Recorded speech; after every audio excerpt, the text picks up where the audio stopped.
Bueno, presentar a mi compañero y amigo Diego pues es muy fácil porque lo conozco hace mucho tiempo, muchos años, lo aprecio mucho, sé de su gran experiencia como neuropediatra, que después de la pediatría, digamos, es su segunda subespecialidad. También es especialista en anatomía patológica, cosa que es poco frecuente dentro de nuestro gremio, ¿no? Pues que haya dos especialidades tan interesantes y de alguna manera complementarias, ¿no? La neuropediatría y la anatomía patológica tienen muchos puntos en común, ¿no? Bueno, el doctor Diego Pascual en la unidad de neuropediatría ve a muchos niños y muchos de ellos, pues la experiencia clínica que acumula en el síndrome alcohólico fetal, pues es importante, porque este tipo de problemas generalmente lo vemos en neuropediatría, tanto en la unidad de maduración, con la doctora Ramos, que está aquí, que digamos es la primera por edad, ¿no? por franja etaria, ¿no? De 0 a 6 años, es la primera que normalmente se suele enfrentar a este tipo de riesgo, ¿no? Los diagnósticos llegarán después. Y el resto de la unidad de neuropediatría, pues también, bueno, pues vamos interviniendo en todo esto acorde a nuestro tiempo, a nuestra experiencia. El doctor Diego Pascual también interviene de una manera muy importante y lidera 2 proyectos dentro de la unidad de gestión de pediatría, concretamente la unidad de neurología, que lo que hace es poner en común pues, al doctor González Meneses y a la neuropediatría, mediante una consulta conjunta que se viene realizando desde hace no mucho tiempo, en la cual en el mismo acto se analiza al niño desde las 2 perspectivas, de la perspectiva dismorfológica genética y de la perspectiva neurológica.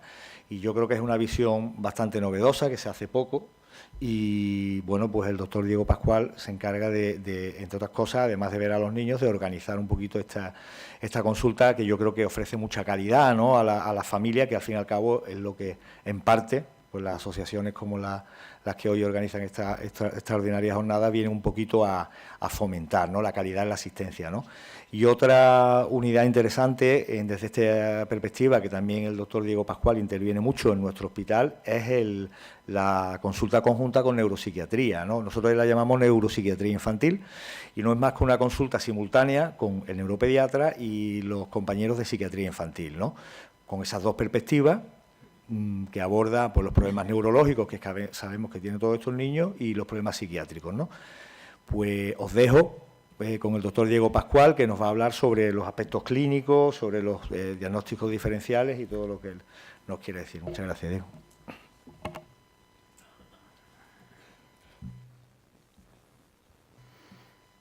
Bueno, gracias, Andrés. Gracias, Dolores, por confiar en mí para exponer este tema tan interesante delante de gente tan experta en el tema, como son los padres de niños con SAF, ¿no? Quiero empezar la charla diciendo que, bueno, estoy un poco triste porque después de dedicarme horas estudiando el SAF para poder explicar lo que es, ahora viene un niño de 8 años y en 8 minutos lo explica a la perfección, entonces no creo que yo lo pueda hacer mejor, ¿no? Pero bueno, lo que me han encargado a mí es explicar un poquito qué es el SAF, ordenar un poco todo lo que ha comentado Antonio y ver cómo nosotros hacemos el diagnóstico, cómo podemos llegar a la conclusión de que un niño que viene a consulta pues tiene un trastorno del espectro alcohol fetal, ¿no? Entonces, el trastorno del espectro alcohol fetal es un espectro porque abarca un conjunto de manifestaciones, ¿no? con diferentes grados de afectación de síntomas que suelen ser físicos, pueden ser también cognitivos, síntomas conductuales y estos se presentan en niños que durante la gestación han estado expuestos al alcohol, ¿no? Entonces, dependiendo de la cantidad de síntomas que se presenten, vamos a encontrar distintas categorías diagnósticas.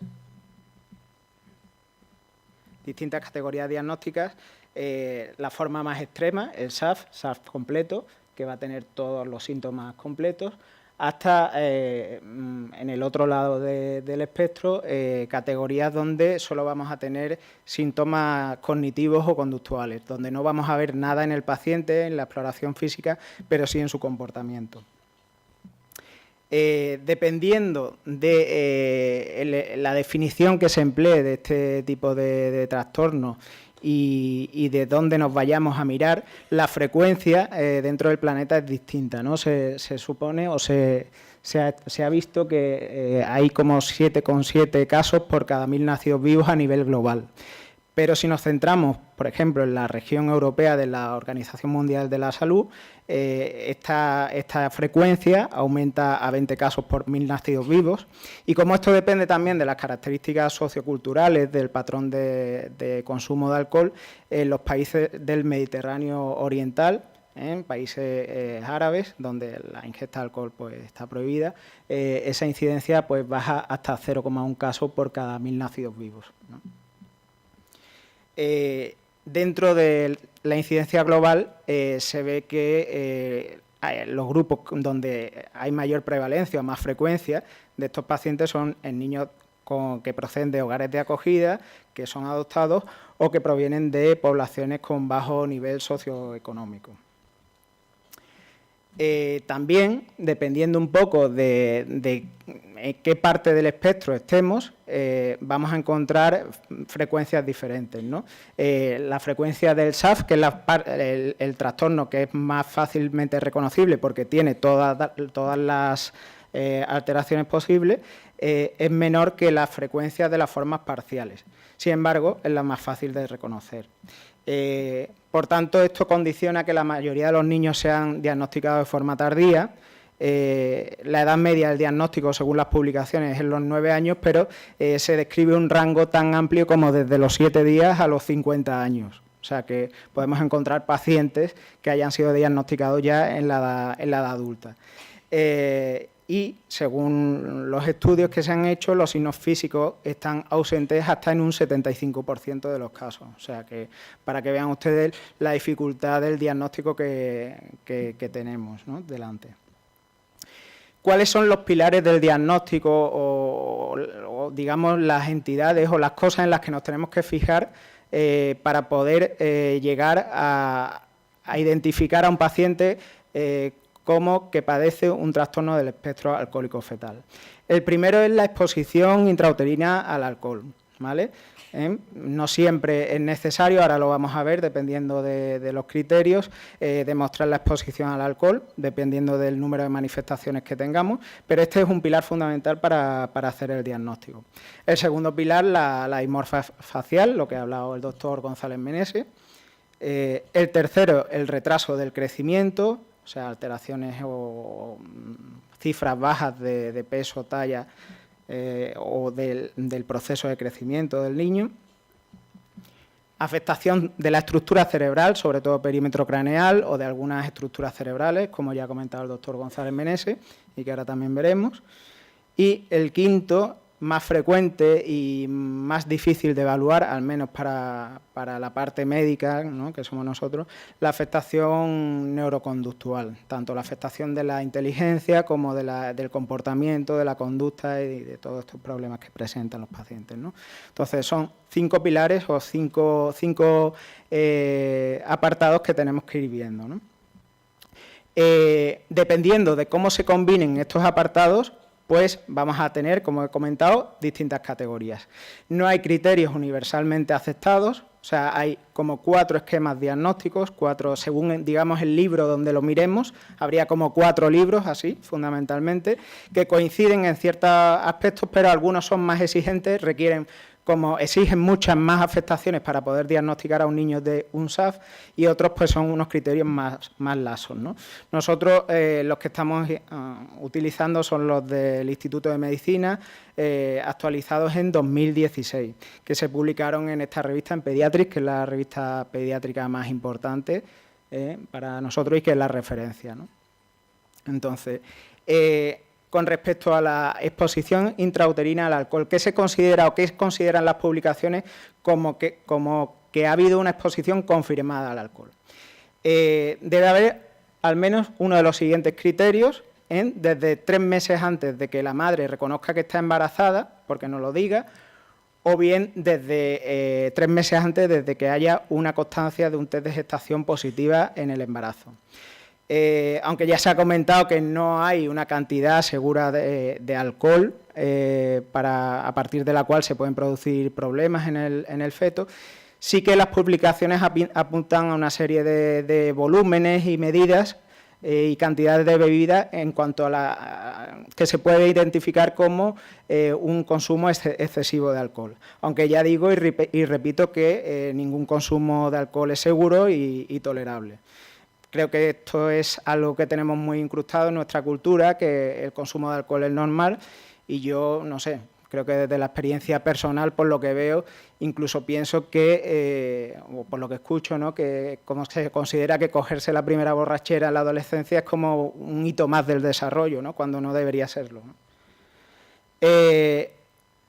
¿Qué más vamos a considerar exposición confirmada al alcohol? Pues una constancia, que haya constancia por escrito de problemas sociales o legales relacionados con el alcohol antes o durante el embarazo por la madre. Por ejemplo, que le hayan puesto una multa de tráfico porque iba conduciendo bebida, por ejemplo, ¿no?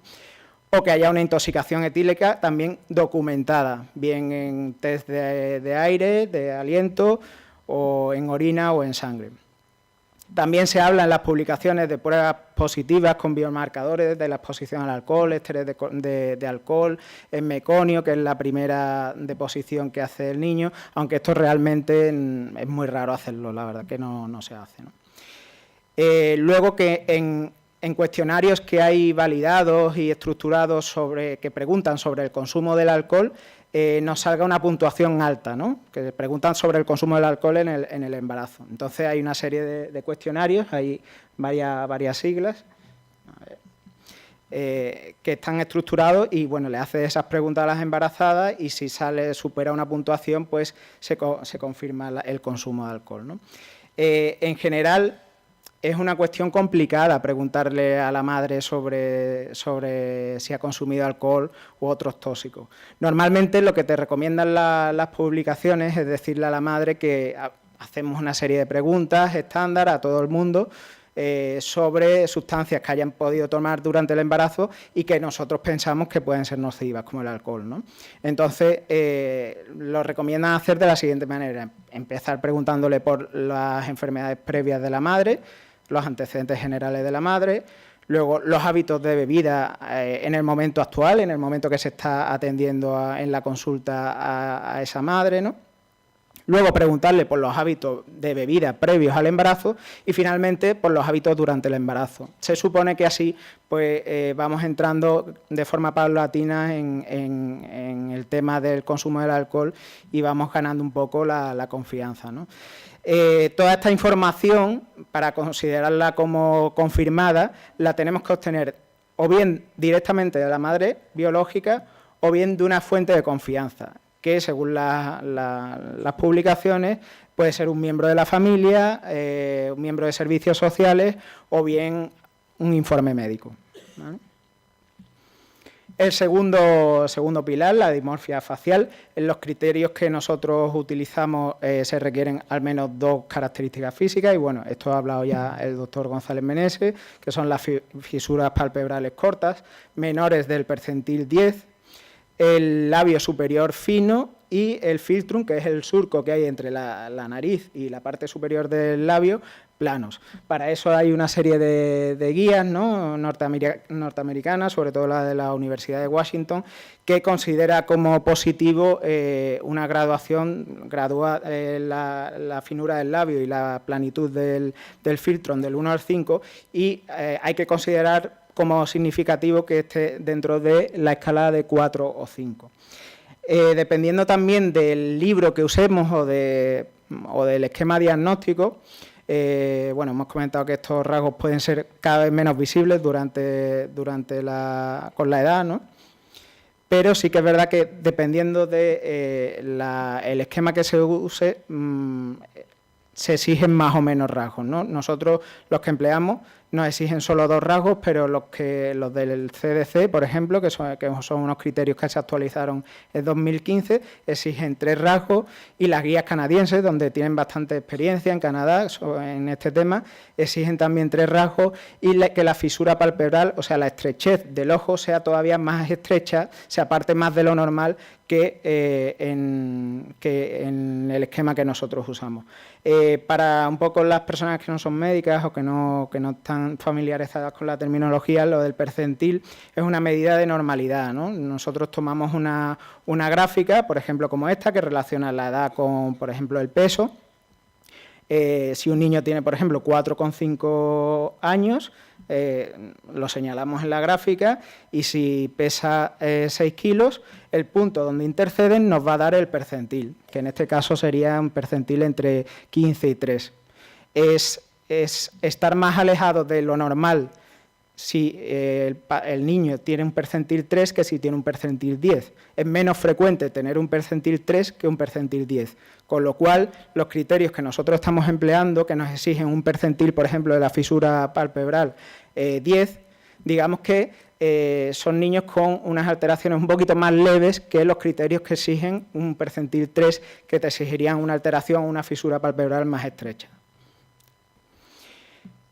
El tercero de los pilares es el retraso del crecimiento, y aquí se exige al menos una de las siguientes alteraciones, también documentadas en cualquier momento, bien prenatal o bien postnatal, que es la talla menor o igual al percentil 10 y el peso menor o igual al percentil también 10. De todas maneras, para considerar que ha habido un retraso del crecimiento se requieren en dos ocasiones que esté documentado bien la talla o bien el peso por debajo del percentil 10 en un periodo de unos 12 meses. Y que no esté explicado por deprivación ambiental, porque al niño no lo han nutrido bien, que ese es uno de los principales problemas muchas veces que nos encontramos con el diagnóstico, ¿no? Porque puede ser que el niño, por la exposición al alcohol, tenga una talla o un peso baja, pero también porque viene de un ambiente desfavorable y no lo han nutrido, no ha tenido el afecto, y todo este tipo de factores afectan directamente sobre el crecimiento, ¿no? El cuarto pilar, la evidencia de afectación del cerebro, ¿no? Entendida como un perímetro craneal también por debajo del percentil 10, afectaciones en la neuroimagen, en estructuras del cerebro, como una disminución o cambios en la forma del cuerpo calloso, que ahora veremos un poco lo que es, el cerebelo, ganglios basales, o sea, distintas partes del cerebro, ¿no? Y también puede haber convulsiones recurrentes que no sean convulsiones febriles. Las convulsiones febriles son muy frecuentes en la infancia, es un diagnóstico que vemos prácticamente casi a diario. Entonces, estos niños pueden tener epilepsia o pueden tener convulsiones, pero si las convulsiones son porque son convulsiones febriles de la infancia o bien son convulsiones provocadas por una infección, un tumor, no se considera como un criterio diagnóstico. Las guías del CDC también, que no son las que nosotros usamos, sí que son un poquito más estrictas también en cuanto a la valoración del perímetro craneal, porque dicen que si el peso y la talla están por debajo del percentil 10, el del cerebro tiene que estar por debajo o igual del percentil 3. Y sí que estas guías del CDC aumentan un poquito el rango de sospecha cuando aparecen signos neurológicos duros, por ejemplo, alteraciones de los pares craneales, alteraciones en la exploración neurológica muy evidentes, o signos neurológicos blandos, como problemas de coordinación, movimientos leves del ojo, que son nistagmos, etcétera. De todas maneras, aunque estos últimos no estén dentro de nuestros criterios, sí que los consideramos en cuenta. En cuanto a un poco para señalar lo que es el cuerpo calloso, es esa estructura que está ahí en medio, que se encarga de comunicar de comunicar un hemisferio con el otro. También se afecta el lóbulo frontal, que se encarga de las funciones ejecutivas, la capacidad de planificación, son todos esos síntomas que van a estar afectados en los niños con TEAF.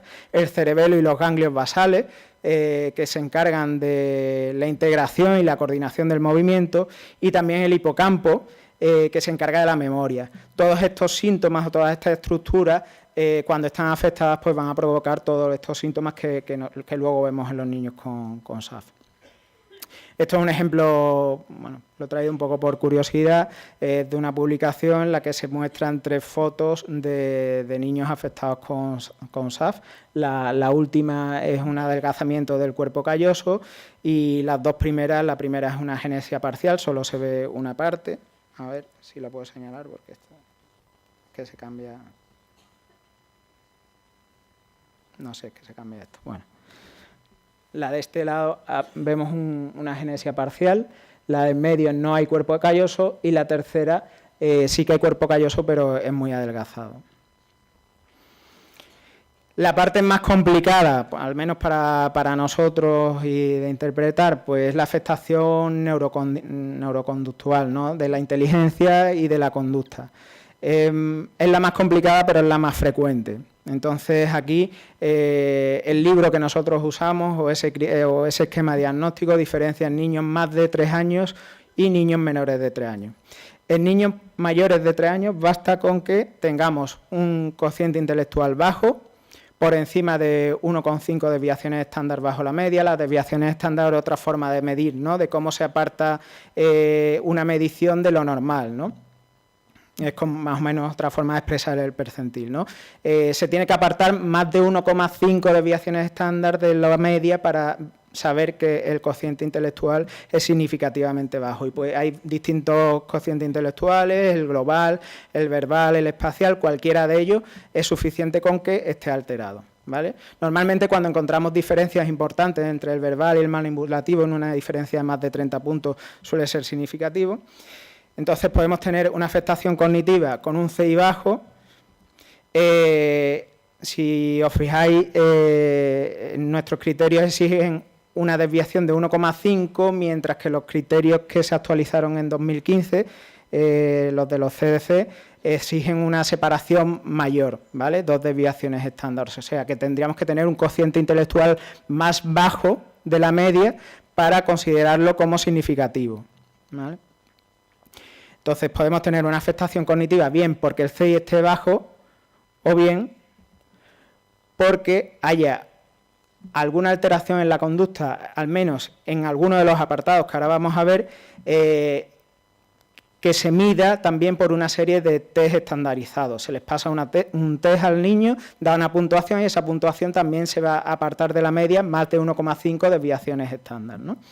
Entonces, ¿qué dominios son los que van a estar afectados? Uno es la memoria. Estos niños tienen mucha dificultad para recordar lo que aprenden. Otro de los dominios son las funciones ejecutivas, por ejemplo, planificar. No son capaces de planificarse a la hora de organizar algo, a la hora de organizar alguna tarea, o de saber la secuencia, ¿no?, que va después de una cosa después de lo siguiente, ¿no? Otro de los dominios son trastornos específicos en áreas concretas del aprendizaje. Lo más frecuente son trastornos en las matemáticas, aunque también podemos encontrar trastornos en la lengua, pero sobre todo es muy característico la afectación en el área de matemáticas, ¿no? Y el último dominio es un trastorno visoespacial, por ejemplo, la escritura deficiente. Con que tenga alterado uno de estos dominios, memoria, funciones ejecutivas, trastornos específicos del aprendizaje o coordinación visoespacial, ya sería suficiente si la puntuación está por debajo de 1,5 desviaciones estándar bajo la media, ¿vale? Eso por la parte cognitiva, pero podemos tener una función cognitiva, un intelecto preservado, pero una conducta alterada. Igual, esto se mide con una serie de test, también con una puntuación, y también se requiere que por lo menos alguno de los siguientes dominios esté afectado. Y son dominios que se refieren a la capacidad de autorregulación, de cómo nos controlamos, ¿no? El primero es el humor o el estado de ánimo. Por ejemplo, son pacientes que tienen dificultad para mantener el sueño, para iniciarlo, se despiertan muchas veces. Son pacientes que tienen reacciones excesivas ante estímulos que otros niños, bueno, pues tampoco supondría un gran drama o un gran evento. Por ejemplo, ir a un cumpleaños, a lo mejor un niño de estos pues tiene mucho, supone un drama o un acontecimiento enorme el ir a un cumpleaños o el bañarse en una piscina con otros niños, en fin, tienen cierta sensibilidad exagerada ante estímulos o situaciones que, por otra parte, podemos considerar normales de la vida diaria, ¿no? Otro de los dominios sería el control de impulso, tienen problemas para esperar su turno, tienen un juego caótico, muy desorganizado, etcétera. O sea, son niños impulsivos. Repito, esto se mide en test, te da una puntuación y si se aparta de 1,5 desviaciones estándar, pues ya sería suficiente. Y luego, problemas de atención, ¿no? Muchos niños que no son capaces de fijar la atención y por tanto les condicionan problemas también de aprendizaje. Esto es importante que en el cole lo sepan porque a veces bueno, se puede considerar que el niño es que no aprende porque no está motivado, pero a lo mejor es que no aprende porque no puede, no porque no quiera, ¿no? Para niños menores de 3 años, como es muy difícil establecer un cociente intelectual, se pasan unos test de neurodesarrollo, aquí los pasamos en la unidad de maduración, se pasan los niños por debajo de 6 años, en esto tiene bastante experiencia la doctora Ramos, y tendría que dar una puntuación en un test de desarrollo psicomotor también por encima de 1,5 desviaciones estándar bajo la media. Estos criterios que acabamos de ver son para SAF y SAF parcial, pero luego tenemos una última categoría. Si tenemos en un lado del espectro la forma completa, en el otro lado del espectro la forma más sutil, en la que casi solo vamos a tener afectaciones conductuales, en las que los criterios neuroconductuales son los mismos, pero lo único que sí que nos exigen que haya 2 dominios en vez de 1 afectado, que haya 2, ¿vale? Entonces, dependiendo del número de pilares que tengamos afectados, vamos a tener una categoría diagnóstica o vamos a tener otra. Tenemos un SAF completo si existen todos los pilares diagnósticos, incluso si la exposición al alcohol no está confirmada. Es decir, aquí no necesitamos una confirmación documentada de exposición al alcohol para poderlo diagnosticar. Siempre, y antes de avanzar, considerando otras causas médicas, otros diagnósticos diferenciales, como ha comentado el doctor González Meneses, porque sí que es verdad que muchos rasgos físicos son muy parecidos o son iguales a rasgos físicos en síndromes donde hay afectaciones genéticas concretas, ¿no? Estos son lo que nosotros llamamos fenocopias, ¿no? Que un mismo conjunto de signos pueda obedecer a varias causas. Entonces, la forma completa sería el SAF con todos los pilares diagnósticos. El SAF parcial, aquí podemos hacer 2 distinciones, una en que haya exposición al alcohol y otra que no lo haya. Si hay exposición intrauterina confirmada al alcohol, confirmada quiero decir, porque exposición al alcohol, si es un SAF o un TEAF siempre la va a haber, es necesario que haya dismorfia facial, es necesario que haya afectación de la conducta. Y luego, lo que puede faltar, bien el retraso del crecimiento y la afectación de cerebral, o sea, el perímetro craneal puede estar normal, el crecimiento también puede estar normal, que sería la primera columna, o bien tener alguna de las otras 2 características, ¿no? Retraso del crecimiento o bien afectación cerebral. Eso en el caso de que haya una exposición confirmada al alcohol. Si no hay exposición confirmada al alcohol, no nos podemos permitir esta primera columna del principio, ¿vale? Tiene que haber siempre retraso del crecimiento o afectación cerebral, ¿vale? Esto lo diferencia del SAF, es que en el SAF tendríamos en la misma columna todos los colores, ¿no? Aquí siempre en una de las columnas nos falta algún color. Y luego el trastorno del neurodesarrollo relacionado con el alcohol, lo que exige es que haya una exposición intrauterina al alcohol confirmada, y este es un problema que nos encontramos muchas veces en el diagnóstico, porque muchas veces en los informes pues no hay constancia de la exposición al alcohol, ¿no? Y luego la afectación de la neuroconducta. ¿Qué pasa? Que este diagnóstico, como he comentado, requiere un cociente intelectual, entonces no puede ser realizado en niños por debajo de los 3 años. Yo diría que incluso hasta los 6 años es difícil hacer una valoración psicométrica de cociente intelectual. Se definen las publicaciones como el diagnóstico no visible del niño y del adolescente, y aquí, aunque en todas las categorías o en todos los casos es importante una valoración neuropsicológica clínica completa, aquí donde es más fundamental y donde a veces tenemos más problemas porque muchas veces no tenemos esa valoración en el tiempo que lo necesitamos o con los apartados específicos en los que nos tenemos que fijar, ¿no?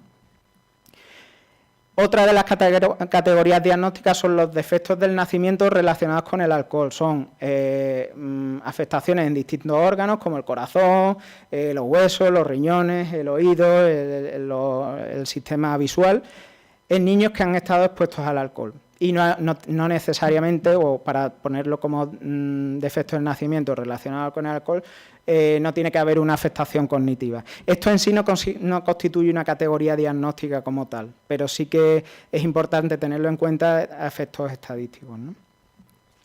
Y luego en 2013, ha salido una nueva categoría diagnóstica publicada en el DSM-5, que es un libro, digamos, un catálogo de enfermedades mentales, la última versión, que habla de una exposición intrauterina al alcohol confirmada con una afectación neuroconductual un poco más exigente que lo que nos exigían los criterios previos, ¿no? Tenemos que tener afectados varios dominios, los 3 dominios, el dominio neurocognitivo, la capacidad de autorregulación y la función adaptativa. Esto es un término que todavía es experimental y, bueno, creemos que conforme se vaya investigando y se vaya habiendo consenso, pues tanto el trastorno del neurodesarrollo relacionado con el alcohol, que era lo que habíamos visto al final del espectro, como pues lleguen a constituir la misma categoría diagnóstica, ¿no? Entonces, esto es un algoritmo, digamos, para cómo deberíamos estructurar el pensamiento nosotros en la consulta a la hora de poder diagnosticar un trastorno del espectro alcohol fetal, ¿no? También publicado en Pediatrics. Ante la sospecha, lo vamos a ver un poquito, aunque sea repetirlo, pero yo creo que es importante, ante la sospecha, rasgos faciales atípicos, microcefalia, crecimiento intrauterino retardado, etcétera, en pacientes que pensamos que pueden haber tenido una exposición prenatal al alcohol, hay que primero mirar si está documentada o no está documentada, porque dependiendo de eso vamos a poder diagnosticarlo de una cosa o de otra. Si está documentada, lo siguiente que valoraríamos sería la dismorfia facial, si cumple con los criterios, y si cumple o no cumple, pasaríamos a valorar la función neuropsicológica. Y finalmente, considerando tanto la talla, el peso, el perímetro craneal, podemos llegar a unas u otras categorías diagnósticas, como están ahí en la tabla, ¿no? Esto sería, lo de antes sería para la rama de exposición prenatal documentada al alcohol, y en la exposición prenatal no documentada al alcohol. Observaciones al diagnóstico. Importantísimo que incluir los diagnósticos diferenciales genéticos o otras afecciones derivadas de otros teratógenos, como ha comentado el doctor González Meneses. Como he dicho, podemos tener las mismas manifestaciones provocadas por distintas causas, ¿no?, que son las fenocopias. Y luego, si tenemos información disponible de la familia, de los padres biológicos, también compararla con su peso y su talla y con las características cognitivas y conductuales. Si un niño se parece, es normal que un niño se parezca a sus padres, tanto en la talla como en el peso, como en la forma de ser. Entonces, si tenemos esa información, a lo mejor el niño es que es bajito porque el padre era bajo, y no necesariamente porque la madre estuviera expuesta al alcohol. Es algo que tenemos que tener en cuenta. En cuanto a las pruebas complementarias, que también ha comentado el doctor González Meneses, no hay un consenso establecido, eso en medicina rara vez existe, sobre qué pruebas complementarias son necesarias hacer a un paciente. Eso lo determinaremos dependiendo de cada caso y según nuestro criterio. Pero bueno, más o menos en base a todas estas manifestaciones y criterios, pues nos podríamos plantear hacer una resonancia cerebral para ver, bueno, el volumen del cuerpo calloso, las distintas áreas cerebrales, una valoración cardiológica por si hay defectos cardíacos, de los tabiques cardíacos, interventricular, interauricular, etcétera. Valoración por el médico rehabilitador para ver un poco el sistema osteomuscular, una ecografía abdominal para ver los riñones o un electroencefalograma normalmente si ha habido convulsiones. Lo del electroencefalograma, todo el mundo que no haya tenido crisis epiléptica, pues es algo bastante discutido. Cualquiera nos podemos hacer un electroencefalograma y tener cierta actividad paroxística, ¿no? Entonces, que un niño que no haya tenido crisis se le haga un electro y salga una actividad paroxística, eso tenemos que valorarlo muy bien en el conjunto, ¿no? Y luego los test genéticos, como ha comentado Antonio, considerarlos en caso de que tengamos dudas. Según las publicaciones, dicen solicitarlos ante mínima sospecha, porque como los criterios son muy laxos, pues aquí te dicen que tengas digamos, la manga ancha, ¿no?, a la hora de más o menos solicitar estas pruebas, pero siempre después de filtrado por una anamnesis y una exploración física detallada. ¿Qué es lo que nosotros siempre echamos de menos a la hora del diagnóstico? Son espacios de comunicación entre profesionales. Este diagnóstico no se puede hacer en 20 minutos. O sea, entrando un paciente en la consulta, es difícil que le podamos dar un informe una vez usted tiene o su hijo tiene un trastorno del espectro alcohólico fetal. Necesitamos comunicarnos con otros profesionales y esto, debido a cómo vamos al día a día, a la falta de tiempo, a la saturación de todo, pues a veces lo que encontramos más dificultad, ¿no? Entonces, en ese sentido, por lo menos nos vaya a permitir que hablemos un poquito del Macarena, ¿no? Y estamos intentando realizar esfuerzos, ¿no?, a la hora de comunicarnos con los psiquiatras, lo que ha comentado Andrés, ¿no? Una vez al mes intentamos pasar una consulta en la que esté el neuropediatra y el psiquiatra infantil. Una consulta conjunta con dismorfología, que la pasamos entre Antonio y nosotros, ¿no? Y sobre todo, fundamental la comunicación con el pediatra de atención primaria, que no se nos puede olvidar. La atención primaria, que además últimamente está puesta en entredicha en la figura del pediatra de atención primaria. Pensamos y desde aquí defendemos esa figura como fundamental, ¿no? Y lo que sí que echamos de menos, mucho de menos, por lo menos al menos en mi experiencia individual y personal, es la comunicación con los equipos educativos y con los centros de atención temprana. Sí que recibimos informes, son informes de muchas páginas que a lo mejor no tienen todos los ítems o no sabemos identificar todos los ítems para poder catalogar al niño dentro de las categorías, y que desde luego en 20 minutos en una consulta es muy difícil enterarse de todo lo que pone un informe, que te lo trae la familia y a lo mejor tiene 6 páginas, ¿no? Entonces eso en 20 minutos enterarse de lo que le pasa a la familia, de los antecedentes del niño, lo que le pasa al niño, explorarlo, y si encima te tienes que leer un informe de 10 páginas, pues es muy complicado, ¿no? Entonces, esto lo solucionaríamos con reuniones periódicas con los equipos educativos y con los centros de atención temprana, ¿no? Como conclusiones, se requiere un alto índice de sospecha para el diagnóstico de estos trastornos. Es fundamental que se desarrollen actividades formativas de este ámbito. De hecho, hay publicaciones que dicen que simplemente con una actividad formativa breve a residentes de pediatría o a pediatras generales sobre cómo identificar rasgos dismórficos de SAF, el diagnóstico aumentaría mucho, ¿eh? No haría falta una valoración experta en todos los casos, ¿no? O por lo menos para una primera sospecha, ¿no? Comentar, como hemos comentado, que los criterios diagnósticos no son uniformes. Entonces, al no ser uniformes, nosotros elegimos, tanto aquí como sé que en Barcelona también elige los mismos, los que son más sensibles, los que, digamos, son menos exigentes, para que no se nos escape el menos número de niños posible. Entonces, ¿cómo se contrarresta eso? Pues se contrarresta con encuentros multidisciplinares entre distintos profesionales, ¿vale? Es muy difícil, o yo creo que no es totalmente aceptable que el diagnóstico se haga solo por una persona, sobre todo cuando las manifestaciones no son muy evidentes y son sobre todo de tipo neurocognitivo. Y nada, acabar un poquito con una frase que me encantó una vez que fui al primer congreso que fui de enfermedades metabólicas, que se lo escuché al profesor Gómez de Terrero, y que yo lo tengo en mi estado de WhatsApp, pero es que me encantó. Y para quien le pueda ayudar, pues que se la apunte, porque la discapacidad más limitante es la actitud mental negativa. Muchas gracias.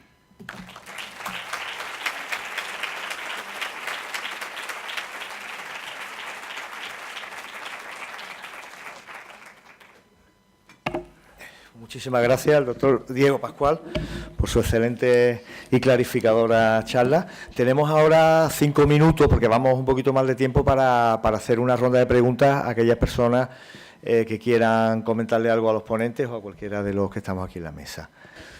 Entre el público, pues allí hay 2 compañeras que... alguien os llevará un micrófono ahora, un segundito. No van a oír allí. Nos van a oír detrás. Un segundín ahora mismo. ¿He apretado algo? Ah, no. Bueno, buenos días y muchísimas gracias, sobre todo a Dolores, por haberlo organizado. Yo quería preguntar, yo tengo un hijo con 13 años que sufre de estos problemas, pero nunca lo ha visto un neurólogo. Lo ve un psicólogo una vez al año o cada 6 meses. Estamos como locos. ¿Qué podemos hacer? ¿Cómo accedemos? ¿A qué puerta llamamos? Porque es que ¿Tiene diagnóstico ya? No tiene nada, ya te estoy diciendo. Yo lo veo porque el niño sé qué le pasa, porque vivo con él. Pero no sé dónde más decirlo, porque los nudillos los tengo desgastados. En principio siempre... Tengo psicólogos, psiquiatras privados, consultas. Cuando me ve otro dice, pero este niño, ¿por qué tiene tantos informes? Digo, ¿y qué hago con él si de uno me lo van mandando a otro? Claro, es algo que... Y nunca lo ha visto un neurólogo. Y estoy harta de decirlo. ¿Dónde? ¿En qué? ¿A qué puerta hay que llamar? No es cuestión de si solo lo ve un neurólogo, ya digo, lo tienen que ver varias personas, ¿no? Ya te digo que psicólogos, pediatras, eso sí, lo han visto. ¿Y tiene antecedentes de exposición al alcohol o alguna historia? Claro, él es adoptado de Rusia.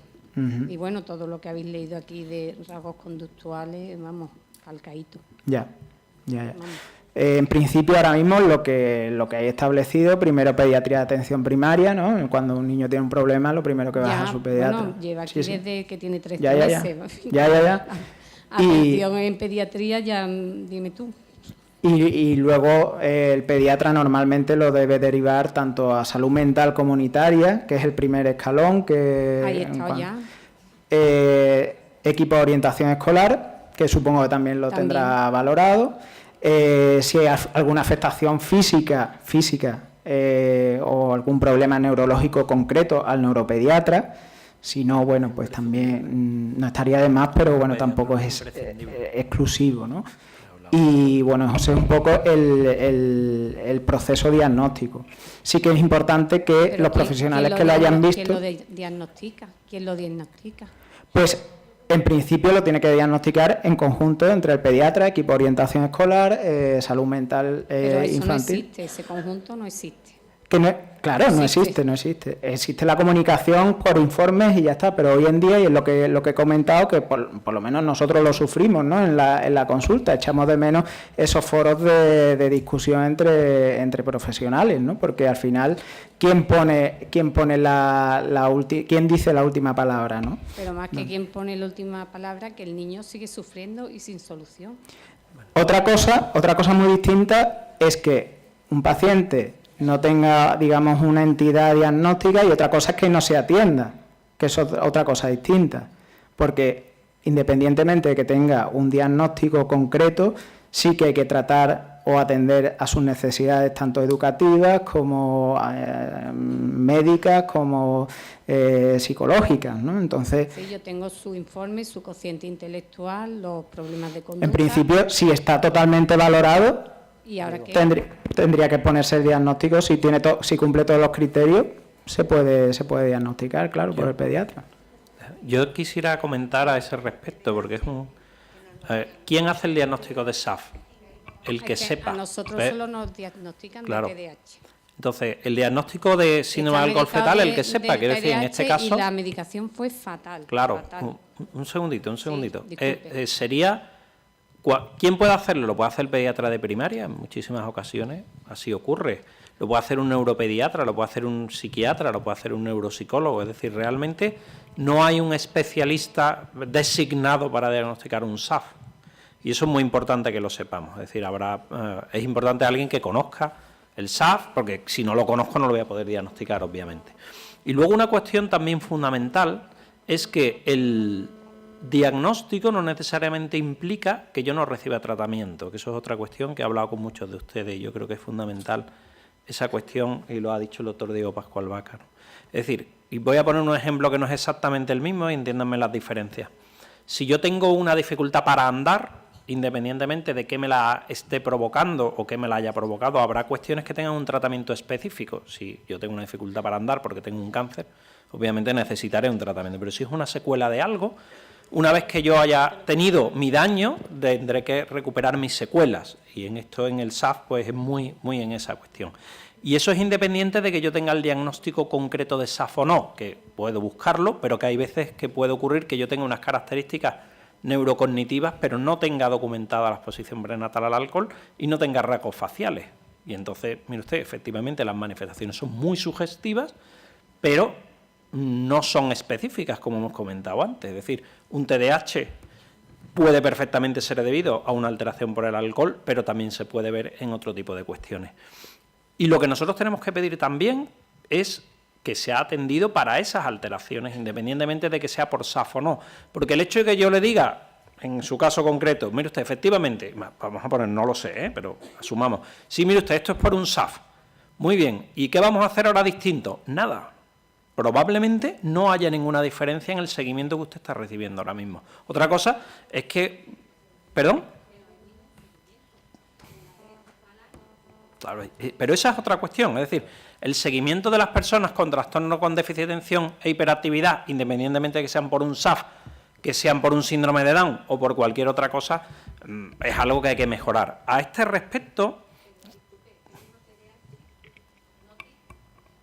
No, si no he visto a su hijo, no estoy haciendo un diagnóstico, le estoy comentando que las alteraciones neurocognitivas es algo que verdaderamente no siempre es fácil, ¿verdad?, de actuar. Yo creo, mire, como una de las cosas que yo me llevo hoy a casa, después de haber escuchado a los compañeros, y creo que todos debemos estar de acuerdo en eso, las enormes dificultades desde el punto de vista diagnóstico, ¿no? Habéis visto un montón de criterios que son clínicos, que no hay pruebas específicas de sangre o de imagen o pruebas médicas, ¿no?, que nos orienten un poco a esto, sino son criterios clínicos.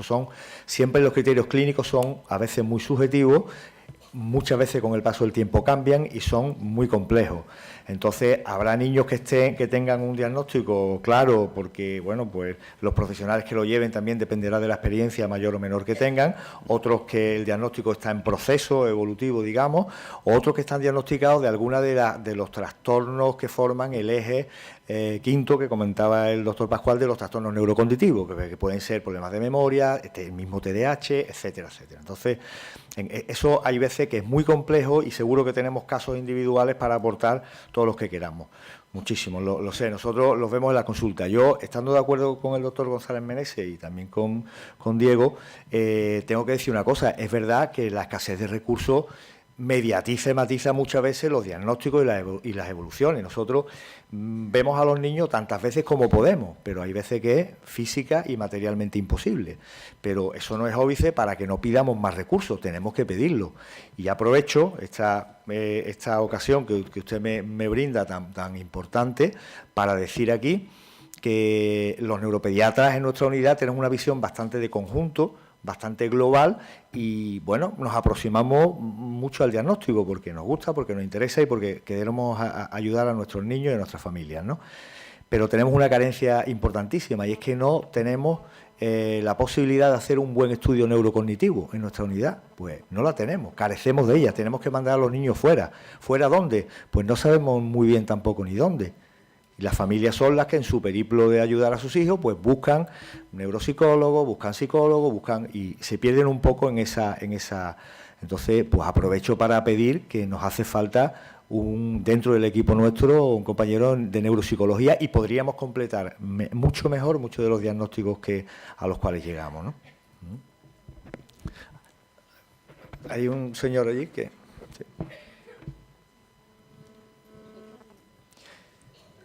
Sí. Si sois tan amables, aquel señor de allí, hay dos, levantad las manos y os voy... Sí, pues dos preguntas y pasamos a los siguientes ponentes, que creo que tenemos falta de tiempo y son dos ponencias muy interesantes de personas con mucha experiencia, de doctores con mucha experiencia, y nos van a gustar mucho también. Hola, me llamo Gloria, vengo de Córdoba y yo lo que quería decir es todo esto va dirigido, como estoy viendo, a niños. Y las personas que ya tenemos, que no son, bueno, yo le digo mi niña, pero ya no es una niña, tiene 24 años, ya es madre. Bueno, y llevamos con problemas pues desde que vino, llevándola a psicólogos, psiquiatras, en el colegio, por todos los sitios. Y la verdad es que nos han tachado casi siempre a los padres, que éramos muy exigentes, que estábamos demasiado pendientes de ellas, que no era tanto, y ahora ya con esta, bueno, yo digo mi niña, pero ya no es una niña, es una mujer. Ahora, para esto y para ella, que ya es madre, con un hijo, que todavía el problema se agrava más, ¿qué hacemos? Claro, sí, es un problema muy, muy serio que existe no solo en el alcohol fetal, sino en muchísimos problemas que al final tienen en común lo que es la discapacidad o la dependencia al final de tutores o de otras personas, ¿no? No solo en este problema, sino en otros muchos nos encontramos que efectivamente es un problema sin resolver. en el cual pues tienen que intervenir mucho, entiendo que la administración, entiendo que los políticos tienen también que intervenir mucho para diseñar y ayudar y seguir perfilando un futuro mejor y un futuro en condiciones bien adaptado, el futuro laboral, por ejemplo, el futuro de la vivienda, el futuro de las tutorías de todos estos niños que ya no son niños, son hombres y mujeres, pues hay que seguirlo diseñando. Nosotros difícilmente podemos aportarle desde aquí una solución, pero es un problema candente y hay otras asociaciones, me consta, que están en esa línea de luchar ahora por esa fase, ¿no? El día después de que dejen de ser niños o el día después de que no estén los padres, ¿no? Que es otra de las angustias que también las familias me consta que sufren, ¿no? Buenas tardes. Gracias a Dolores y gracias a todos los ponentes. Yo os quería hacer una especie de sugerencia. Yo tuve la suerte de que cuando mi niña tenía 3 años topé con el doctor Meneses y enseguida la diagnosticó, ¿no? No fue mi problema precisamente el diagnóstico, pero también es verdad que aparte de niños de países del este, hay niños que son españoles y que la administración tiene toda la documentación de las madres y de cómo se ha llevado la gestación. Entonces, lo que os sugiero es que para esos casos, que no creo, que me parece que son más fáciles que si están adoptados en países del este, que se articule algún procedimiento, algún protocolo a través del cual las administraciones se pasen información y esos diagnósticos sean más rápidos y más seguros. Porque yo tuve esa suerte, ¿no? Pero conozco compañeros de la asociación que después de tirarse 14 años buscando un diagnóstico, lo han averiguado cuando el niño ya tenía 16. ¿Qué pasa? Que no ha tenido ni atención de un pediatra o de un neuropediatra, ni de médicos más especializados por ese motivo, porque no ha habido, digamos, que esa conexión entre la administración. Yo no sé quién lo tiene que pedir. Yo sé que la administración, digamos que es una máquina política grande y que entre vosotros sois los que os tenéis que comunicar, porque también conozco profesionales que nos han atendido y que después de, por ejemplo, el doctor Meneses darme una sugerencia de que lo llamaran para colaborar e informarse, se han negado diciendo que ellos sabían lo que tenían mi hija. Y me he tirado 2 años para que cogieran una muestra que ya existía de unas elecciones para que le hicieran una raíz. Y gracias al neurólogo, porque la psiquiatra se negó. No hay comunicación entre vosotros. Unas veces porque algunos os negáis y otras veces porque la administración no pone las herramientas. Es lo único que os quiero sugerir. Muchas gracias. Quisiera desde la asociación AFASAF dar las gracias por vuestra ponencia para el doctor Antonio Meneses, al doctor Diego Pascual Vaca, por haberos tomado el trabajo y estar concienciados de que nuestros hijos necesitan diagnósticos y necesitan ser tratados, y os queremos agradecer por eso. Y también al doctor Andrés Rodríguez Sacristán por la moderación que ha hecho y la presentación tan impecable que ha hecho. Gracias. Muchísimas gracias. Yo creo que hablo también en nuestro nombre de agradecer a vuestra asociación, AFASAF, es Asociación de Familiares, pues por la gran oportunidad que nos habéis dado de profundizar en este tema tan interesante, y al final estos tipos de foros científicos a nosotros nos hace mejorar mucho, revisar los protocolos y al final pues todo esto redunda en una mejor atención, ¿no? Así que muchísimas gracias a vosotros, que el esfuerzo ha sido vuestro.